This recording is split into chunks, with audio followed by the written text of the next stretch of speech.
Hi hello నమస్తే welcome to news. మీ సిద్ధగవన సుదర్శన్. ఇక ఆంధ్రప్రదేశ్లోని ఏజెన్సీ ప్రాంతాల్లో గత కొన్నేళ్లుగా ఒక అనూహ్యమైన సమస్యతో ఇబ్బంది పడుతూ వస్తున్నారు. ఆ సమస్యనే అడవి ఏనుగులు. ఆ ఏనుగులు అడవి నుంచి దూసుకొస్తూ పంటలను నాశనం చేస్తున్నాయి. వాటి దూకుడికి ఇల్లు కూడా కూలిపోతున్నాయి. ఇంకా దురదృష్టవశాత్తు కొందరు ప్రాణాలు కూడా కోల్పోతున్నారు. చిత్తూరు, శ్రీకాకుళం, ఇటు సాలూరు వంటి ప్రాంతాల్లో గ్రామస్తులు నిత్యం భయంతో వణుకుతున్నారు. ఎప్పుడు ఎక్కడి నుంచి ఏనుగు వస్తుందో తెలియని ఆందోళనలో చాలామంది తమ ఊళ్ళను వదిలి సురక్షిత ప్రాంతాలకు పారిపోతున్నారు. అయితే వీటికి చెక్ పెట్టడానికి ఎప్పటి నుంచో ప్రయత్నాలు చేస్తూనే ఉన్నారు.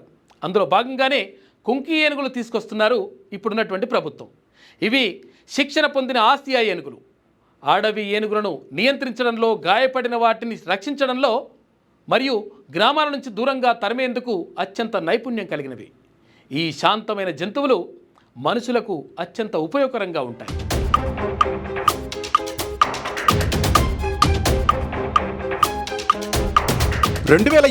మే 21 కర్ణాటక ప్రభుత్వం ఆంధ్రప్రదేశ్కు 6 కుంకి ఏనుగులను అప్పగించింది. ఇది కేవలం ఏనుగుల బదిలీ కాదు, రెండు రాష్ట్రాల మధ్య సమస్యను ఎదుర్కోవడంలో రెండు రాష్ట్రాల మధ్య సహయోధ్యకు కూడా ఇది నాంది అని చెప్పొచ్చు. అయితే డిప్యూటీ సీఎం పవన్ కళ్యాణ్ ఈ కార్యక్రమంలో ముందుండి కర్ణాటక యొక్క నైపుణ్యాన్ని ఉపయోగించుకోవడం యొక్క ప్రాముఖ్యతను తెలిపారు. కర్ణాటకలో ఏనుగులను శిక్షణ ఇవ్వడంలో గొప్ప అనుభవం ఉంది. వారి విధానాలతో మన రైతులను, ప్రజలను రక్షించాలని మా ఆలోచన అంటూ ఆయన చెప్పుకొచ్చారు. ఈ ఒప్పందంలో భాగంగా ఆంధ్రప్రదేశ్ హ్యాండ్లర్లు కర్ణాటకలో శిక్షణ పొందుతున్నారు. ఈ జ్ఞానం కుంకి ఏనుగులను సమర్థవంతంగా ఉపయోగించడానికి సహాయపడుతోంది. ఈ సమస్య ఇప్పుడేం కొత్తది కాదు. అటవీ భూముల ఆక్రమణ, ఏనుగుల వలస మార్గాల మార్పు వల్ల ఈ సంఘర్షణ పెరిగింది. చిత్తూరులో వేలాది ఎకరాలు పంటలు నాశనమయ్యాయి. పలువురు ప్రాణాలు కూడా కోల్పోయారు.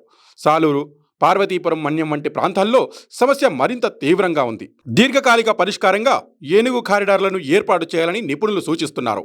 ఈ మార్గాలు ఏనుగులు గ్రామాల్లోకి రాకుండా అడవుల మధ్య సంచరించేలా చేస్తాయి. కుంకి ఏనుగులు తమ పని ప్రారంభించినప్పుడు గ్రామాల్లో ఆశలు చిగురిస్తున్నాయి. అడవి ఏనుగులను అడవులకు తిరిగి నడిపించే ఈ ఏనుగులు సమతుల్యతను తెస్తాయి. ఈ సహకారం మానవులు, ఏనుగులు శాంతియుతంగా జీవించే భవిష్యత్తుకు ఒక అడుగు అనే చెప్పాలి. అయితే సహకారం, అవగాహనతో మనం మన సమాజాలను, అద్భుతమైన జీవులను కాపాడుకోగలం.